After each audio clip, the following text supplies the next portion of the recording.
हार्दिक शुभेच्छा. सर्वात पहिल्यांदा मी सुद्धा 6:30 पासून इथे आलेली होते आणि खरंच मला हे जे काही सगळं वातावरण आहे ते माझ्या बालपणात घेऊन गेलो. आणि एक तर वुमन्स ऑफ द डे होती, ती पिंक कलरवाली छोटीशी मुलगी, आणि सगळ्या मुलींनी खूप सुंदर डान्स केला. त्याच्यामुळे सगळ्या मुलांसाठी एकदा परत टाळ्या वाजवा. आणि सरांनी सांगितलंच की महिलांना आणि पुरुषांना कसं समान वागवलं पाहिजे. पण मला एक मुद्दा वेगळा मांडायचा आहे की महिलांनी सुद्धा महिलांचा सन्मान केला पाहिजे. कारण की मी बघते ना, कायमच बघते सोसायटीमध्ये किंवा कुठेही, एखाद्याचं थोडंसं वजन इकडे तिकडे झालं ना, तिला नाही दुसऱ्यालाच आधी कळतो. अगं मागच्या महिन्यात तू तर एवढी होती, आता कसं काय 2 किलो वाढलेलं दिसतंय. नाही, करा ना, थोडंसं कौतुक केलं तर काय फरक पडणार आहे. आपण म्हणतो ना की सासू आणि सुनेचीच का भांडणं असतात, कारण की सासूला तिच्या सासूने छळलेलं असतं. मग ती कधी वाट बघते, आता माझी कधी सून येते, मग मी कधी बदला घेते. पण तसं नाही. आपण जर म्हणलं की आपल्याला जे नको आहे ते सुख आपण आपल्या सुनेला द्यावं किंवा ते इतर महिलांना द्यावं. एखादीने छान साडी घातली आहे, छान दिसते, म्हण ना छान दिसते तू, तिलाही छान वाटेल.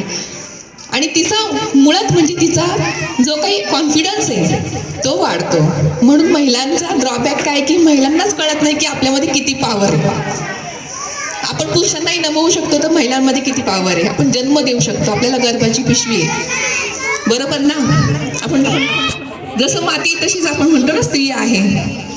मग आपण पुरुषांना कुशीत घेऊ शकतो, तर आपण सगळ्याच दुःखाला कुशीत घेऊ शकतो. एक छोटीशी कविता सादर करते आणि मग मी थांबते, कारण वेळ झालाय. तसं खूप काही बोलायचं होतं मला, पण आज महिला दिनानिमित्त लेकीचीच कविता म्हणते की लग्न करून लेकी माझे दूर दूर जाताना, लग्न करून लेकी माझे दूर दूर जाताना, शब्द ओठात येत नाहीत तुला निरोप देताना. डोळ्यांसमोर माझ्या तू छोटी छोटी बाहुली होती, डोळ्यांसमोर माझ्या तू छोटी छोटी बाहुली होती, तुझ्या बापाची आणि माझी मिळून एक सावली होती.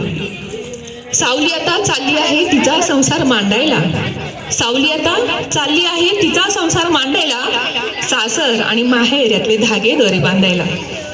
डोळ्यामध्ये आसू घेऊन तू आता हसू लाग, डोळ्यामध्ये आसू घेऊन तू आता हसू लाग, आणि वही पुस्तक खूप झालं, माणसं सुद्धा वाचू लाग. हाक मारताच धावून येतील अशी काही नाती ठेव, हाक मारताच धावून येतील अशी काही नाती ठेव, कुंडीमधल्या तुळशीसाठी थोडी ओली माती ठेव.